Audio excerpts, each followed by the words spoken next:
দর্শক বাংলা ভিউর সরাসরি সম্প্রচারে আপনাদের সবাইকে স্বাগত জানাচ্ছি। আমি কামরুল ইসলাম মাহি, ক্যামেরা আছেন আহমেদ শাহিন। আমরা এই মুহূর্তে অবস্থান করছি সিলেট নগরের ঐতিহাসিক রেজিস্ট্রারি মাঠে। এখানে আগামীকাল সিলেট জেলা বিএনপির কাউন্সিল ও সমাবেশ অনুষ্ঠিত হবে। আপনারা দেখতে পাচ্ছেন ইতিমধ্যেই সকল প্রস্তুতি সম্পূর্ণ হয়েছে।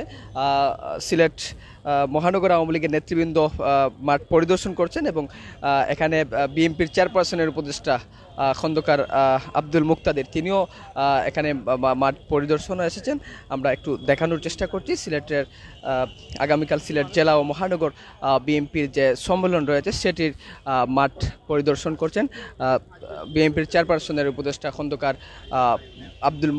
আব্দুল মুক্তাদির। আমরা একটু আব্দুল মুক্তাদির সঙ্গে কথা বলার চেষ্টা করব। আপনারা দেখতে পাচ্ছেন আগামীকাল সিলেট জেলা বিএনপির যে কাউন্সিল অনুষ্ঠিত হবে সেটি সিলেট জেলা সিলেট মহানগর বিএনপির নেতৃবৃন্দ পরিদর্শন করেছেন। তারা আমরা একটু মুক্তাদির ভাইয়ের সঙ্গে কথা বলার চেষ্টা করব। ভাই একটু আপনার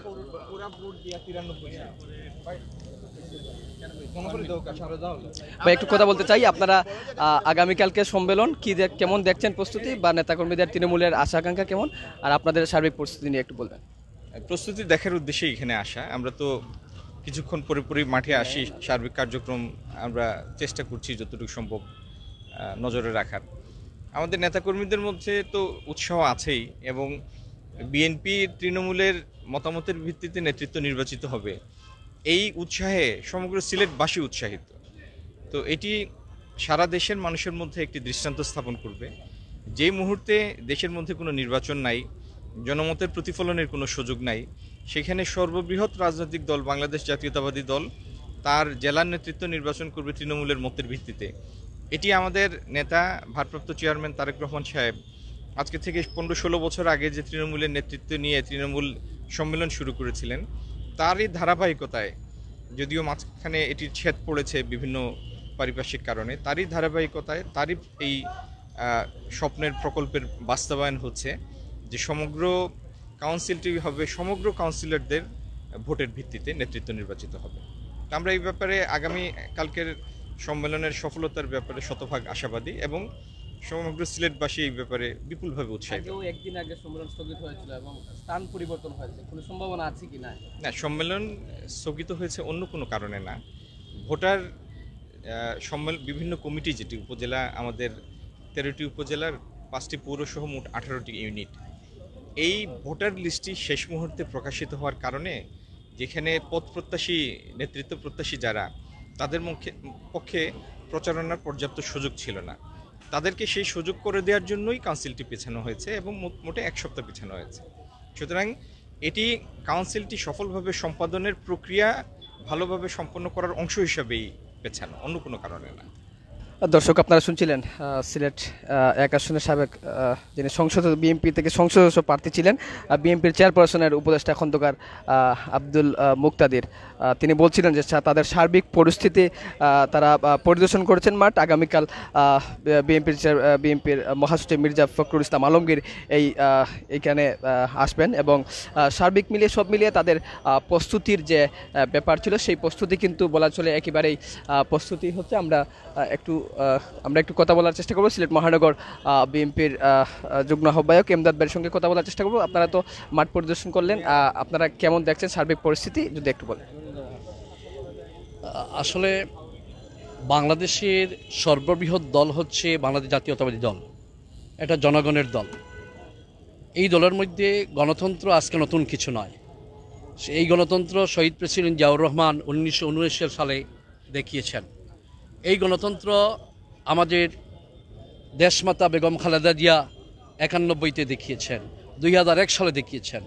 কিন্তু এই ফ্যাসিস্ট সরকার আসার পর থেকে বাংলাদেশ জাতীয়তাবাদী দলকে নিশ্চিহ্ন করার জন্য আমাদের নেতাকর্মীকে মিথ্যা মামলা দিয়ে যাতে আমরা একত্রিত হতে না পারি, যাতে এই দেশে গণতন্ত্র পুনঃপ্রতিষ্ঠা না হয়, সেজন্য আমাদের দেশমাতাকে অন্যায়ভাবে 2 কোটি টাকার একটা মামলা দিয়ে, মিথ্যা প্রহসনমূলক মামলা দিয়ে অন্ধকার কারাপ্রষ্টে দীর্ঘদিন রেখেছে, এখনও বাসায় তাকে কারান্তিন করে রেখে ভাবছে যে হয়তো বাংলাদেশ জাতীয়তাবাদী দলকে নিশ্চিহ্ন করে দিয়েছে।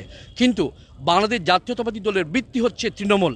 সেটার প্রমাণ আগামীতে হযরত শাহজালালের পুণ্যভূমি থেকেই আগামীকালকে সিলেট জেলার সম্মেলনের মাধ্যমে দেশবাসী তথা বিশ্ববাসীকে দেখিয়ে দিবে যে বাংলাদেশ জাতীয়তাবাদী দল যে এবিএম পদ্ধতি বাতিল করার জন্য যে আন্দোলন সংগ্রাম চালিয়ে যাচ্ছে, ব্যালটের মাধ্যমে আগামীকালকে 1818 জন এর বুথের মাধ্যমে, ব্যালটের মাধ্যমে অতি অল্প সময়ের মধ্যে প্রমাণ করিয়ে দেখিয়ে দিবে যে এই দেশে এবিএম জনগণ চায় না, বাংলাদেশ জাতীয়তাবাদী দল চায় না।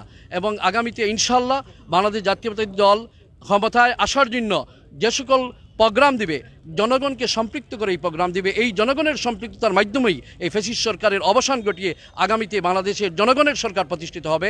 এবং ইনশাল্লাহ দেশবাসী এবং তথা সিলেটের প্রশাসনও আমাদের এই আগামীকালকের যেন সম্মেলনে তারা নিরপেক্ষভাবে আমাদেরকে সহযোগিতা করবে এই আশা রাখি।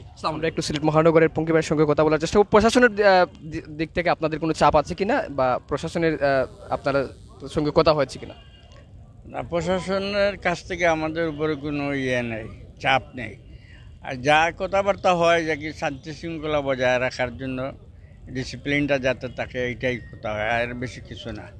এবং এটা আমাদের দলীয় ব্যাপার, দলীয় আমাদের একটা সম্মেলন হবে।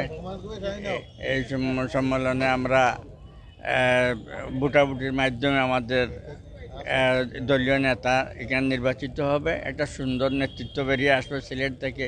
এই আশা প্রত্যাশা নিয়ে আমরা সবাই কাজ করতেছি। এবং এই জেলার পরে আবার মহানগর বিএনপির সম্মেলন আসতেছে, সেটাকে আমরা এর চাইতে আরও একটু ভালো উন্নত করার চেষ্টা করব। যেহেতু আমরা এটার সাথে জড়িত আছি, আমরা চেষ্টা করব যাতে আমাদের মহানগরের সম্মেলনটা গণতান্ত্রিক প্রক্রিয়া, এই দেশের মানুষ দেখুক বাংলাদেশ জাতীয়তাবাদী দলের মুখে শুধু গণতন্ত্রের কথা বলে না, এটা আমাদের দলের মধ্যে গণতন্ত্র আছে, এটাই তার বহিঃপ্রকাশ হবে আগামীতে। সবাই দেখবে, জানবে। এবং আমরা চাই এই অবৈধ সরকার, বিনা ভোটের সরকার একে হটাতে হলে আমাদের সবাইকে ঐক্যবদ্ধভাবে এদেরকে এই ক্ষমতা থেকে সরাতে হবে।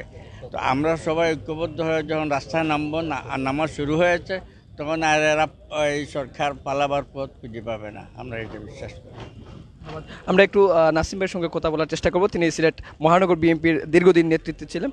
আগামীকাল সম্মেলন ঘিরে আপনারা মাঠ পরিদর্শন করছেন, সার্বিক দিক নিয়ে আপনার মন্তব্য কী থাকবে, এবং তৃণমূলের প্রত্যাশা নতুন একটি কমিটি উপহার পাবে সিলেট জেলা বিএনপি, আপনার কি মন্তব্য থাকবে? গণতান্ত্রিক দল হিসেবে বাংলাদেশ জাতীয়তাবাদী দল বারবার প্রমাণ করেছে যে মাঠে ময়দানে তৃণমূল নেতাকর্মীদের সমন্বয়ে এই দল পরিচালিত হয়। আগামীকালকেও সেরকম আমাদের বিএনপির ইতিহাসে অত্যন্ত গুরুত্বপূর্ণ একদিন, বিশেষ করে সিলেট জেলা বিএনপির প্রত্যক্ষ ভোটে একেবারে তৃণমূলের সকল নেতাকর্মীদের প্রত্যক্ষ ভোটে আগামীকালকে সম্মেলন হতে যাচ্ছে। আমরা আশা করছি অত্যন্ত সুন্দর সফল একটা সম্মেলন হবে, এবং এই সম্মেলনের মাধ্যমে আমাদের সিলেট জেলার সম্মেলন সমাপ্তির মাধ্যমে সমস্ত বাংলাদেশে একইভাবে তৃণমূল সকল নেতৃবৃন্দের প্রত্যক্ষ ভোটেই সকল বাংলাদেশের সকল কমিটি হবে। আমরা ইতিপূর্বে সিলেট মহানগর বিএনপির আহ্বায়ক সাহেব যে কথাটি বলেছেন, আমরাও এই আগামীকালকে সম্মেলনকে সামনে নিয়ে আমরাও আমাদের প্রস্তুতি সম্পন্ন করব, এবং আমরা আশা করছি জেলা বিএনপির থেকেও আরও উন্নত পর্যায়ে সুশৃঙ্খলভাবে সুন্দরভাবে আমরা আমাদের সকল সিনিয়র নেতৃবৃন্দ সহ আমরা এই বাংলাদেশ জাতীয়তাবাদী দলের মহানগরের সম্মেলনও আমরা করতে পারবো আশা করছি। ধন্যবাদ আপনাকে। দর্শক, আপনারা শুনছিলেন সিলেট জেলা মহানগর বিএনপির নেতৃবৃন্দ, তারা এই রেজিস্ট্রারি মাঠ পরিদর্শন করেছেন, এবং তারা বলছেন যে আগামীকাল যে 1800 ভোটারের মাধ্যমে সিলেট জেলা বিএনপির যে নতুন নেতৃত্ব বেরিয়ে আসবে, সেই নেতৃত্বেই কিন্তু আগামীতে সিলেট জেলা বিএনপিকে নেতৃত্ব দেবে, এবং বহুল কাঙ্ক্ষিত যে সম্মেলন ছিল সেটা আগামীকালকেই অনুষ্ঠিত হবে। আপনারা এতক্ষণ বাংলা ভিউর সরাসরি সম্প্রচারে যারা যুক্ত ছিলেন, আপনাদের সবাইকে আবার ধন্যবাদ জানাচ্ছি। পরবর্তী আপডেট নিয়ে আমরা আবারও হাজির হব।